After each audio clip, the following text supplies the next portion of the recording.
Afrofuturism is kind of a culmination of historical research, artistic expression, and spirituality. It's like ancestral reverence. You're paying homage to the people that came before you, and you're also creating spaces for the people that will come after you. So Afrofuturism and anthropology and history go hand in hand. It's the basis of it. You use history to inspire the art. You know, when I think about Afrofuturism and the concept of ancestral reverence, I see it as like a full cycle. Our work that we're doing here is just one piece of this continuum. I think sometimes we get in our own way if we feel like we have to accomplish everything in our lifetime. We're just there to be the bridge. We're there to make sure that nothing gets lost between our generation and the next. And I see Afrofuturism as that same concept, you know, and it shows up in a lot of different ways. Some people are doing virtual reality projects or paintings or photography, and it can be expressed in a lot of different mediums. But at the core of it, it's saying, I was here, someone else was here before me, and I'm preparing for those who are coming after me. We're essentially doing the work to prepare ourselves to be ancestors. And it's about consciousness. Everything is about consciousness. And these children are really becoming conscious. See, it's about frequency, and I feel that Afrofuturism is on another frequency. Those are the things that we are facing right now. Our children, they're on another frequency. They will change things through Afrofuturism. In culture, technology, math, and sciences, it really shows how African people in the African diaspora have contributed to the advancement of civilization overall. It's always evolving, and it's defined by the creators. So society can't really dictate what it is. It's out of control. You're telling people, hey, I'm important. This story is important, and what's happening to me right now is connecting to things that have happened thousands of years ago, and some people may not be ready to receive that or ready to connect those dots because it's uncomfortable.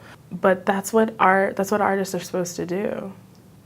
Like, artists are not there to make sure everybody is comfortable. Artists are there to reflect back to our culture what is happening in our times. That's it.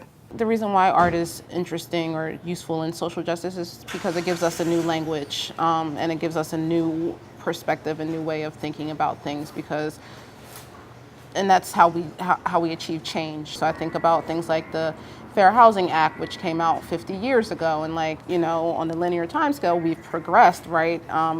But we haven't progressed. Actually, we've gone backwards, and we're at this standstill now where people's housing rights are just as bad as they've always been, even worse in some ways. I think art is sometimes the only way that people can really start to even reimagine their current reality. So at the time, it was probably about 6 or 8 months after the Keith Lamont Scott and Justin Carr shootings here in Charlotte. So I wanted to tell the story how gentrification was also a form of kind of like that violence that we speak of in police brutality, but also gentrification is a social justice issue. So what can I do to kind of like push the dial and get people speaking or seeing it in that way? For me, Afrofuturism was a way of claiming space for people from marginalized communities in the future.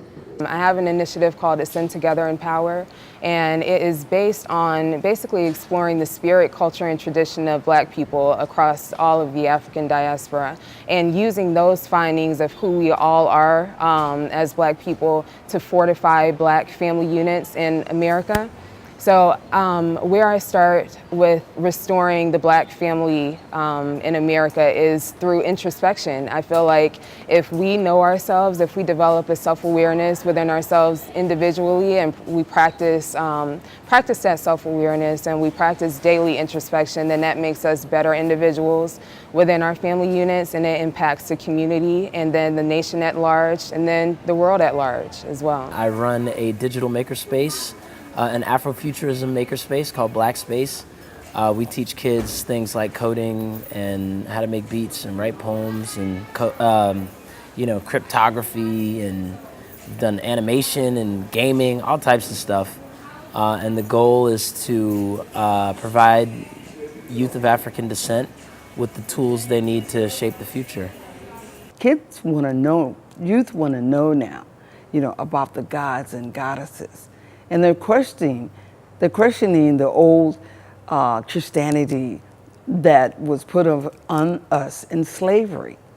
And we know there's something more out there. I just led a workshop on creating our own Black Liberation Bible, and it pulled together folks with different ideas around what texts could be included in a new volume of words of inspiration from prophets of different backgrounds. The same folks who made religion an exclusive space, they were the people in power. They were the men, they were the Romans who wanted to create a dominant paradigm for everyone to fall in line behind. That kind of thinking has only led to death and destruction, and so we need to think through a new model, and I think that's what Afrofuturism is all about. So a lot of my artwork features celebrities and very popular people in Black culture, comparing different actors, rappers, singers with their kind of tribal counterparts, and so many people related to and identified with it, even some of the celebrities that I featured in it. It got a lot of recognition. It was reposted by a lot of major blog sites, Afropunk, Blavity, even some of the celebrities that I featured in the series reached out. Alicia Keys was in the series. I compared her to an Afro-Brazilian woman from the early 1900s, and there was a striking similarity, and she recognized it and reposted it herself. The more research I do, the more inspiration I have. So it's not up to me. I feel like I make a lot of my artwork with my third eye, and then it isn't until after people see it and respond to it that I realize the full meaning of it. And I started asking my mother if we had any family heirlooms, and she really couldn't tell me. And at first it did bother me a bit that we didn't know if there were any remnants from the past in our family to be passed down. And so after that, I sat with it for a little while, and I just decided that we should create our own heirlooms to pass down to the future generations. There's something very powerful about having a physical, tangible artifact that's connected to your family or connected to a piece of your culture. We have this huge archive of all these newspapers ranging from 1900 to 1914. And there's interviews with Booker T. Washington, W. Du Bois, and Jefferson had this rare books library. And in the front page, there's all these inscriptions, and it's his writing, knowing that that's something that he touched, that's something that he wrote for someone that he loved. It reminds me that he was thinking about the person that was going to hold this book, that he was thinking about who was going to need this information. I started looking into connecting, I guess, my work with my ancestors, specifically my great-grandmother, Ida DeShields Moore. I was really inspired by her story. She was part of the first class of registered Black nurses to graduate in the state of North Carolina in the 1930s. So this was essentially a Black woman in the South that graduated with a professional medical degree. And she had to be an Afrofuturist in herself because she came from a background of sharecroppers. So I guess when I think about ancestry or being a future ancestor, you have to think about a potential that's beyond your current circumstance. How can you push your descendants into a position that they could do the same thing? Even if it's not dealing with time specifically, Afrofuturism in and of itself is a different way of experiencing time it's going to naturally be embedded in that work. That makes me feel more whole and more positive when I'm dealing with it than if I'm watching some other kind of ingesting some other kind of vision or version of the future that I don't belong to.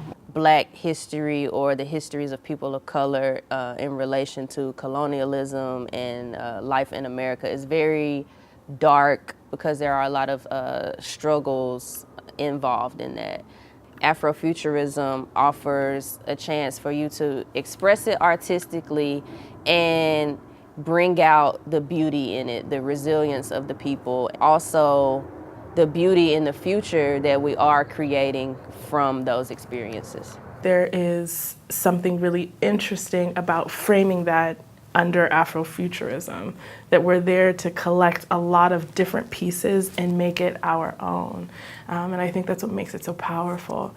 It's an opportunity to carve a path for yourself in a way that we may not have been able to do, several hundred years ago. It's about us reclaiming our story. So sometimes that might mean that we're reimagining ourselves or even our ancestors as these folklore deities that exist in the now, but they also exist in the present and in the past. And all these people are connected through your DNA. This is how you time travel. This is how you get that knowledge and information from your ancestors. So the reimagining concept, for me, it's a form of empowerment. How do we keep people empowered in visions of themselves and recreate internal narratives that maybe society has been kind of abusive with, and redirect people to where they're lifted up internally and reclaim their stories. Though the term did not exist at the time, I think of Harriet Tubman as an Afrofuturist, and she certainly wielded the technology of her time to liberate her people. And that technology included an understanding of the cosmos, knowing how to read the stars to follow a pathway to freedom. That included, detective work, knowing when to move and how to operate the weapons of her time. There's legends of her carrying shotguns and pistols, and these were all tools and technologies that haven't always existed.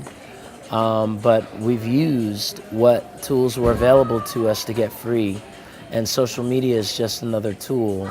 Since Afrofuturism is so deeply rooted in science and technological advancement, I think that it's perfect for the internet age and this information highway that we have. And I like the fact that it also assists in distributing historical information. I don't know, social media allows you to interact with people on a different level. You can kind of get straight to the point on social media. I just won a science award for 4-year research. It was STEM for all, and we did a video, and we're the popular choice in videos with the National Science Foundation. And science is not just for the dominant culture, it's also for us. The ancient Egyptians did science. We must know that we are what we think. We are what we think. We become what we eat. So we have to master ourselves. And that's what the youth is looking at, to master ourselves on this planet Earth and beyond.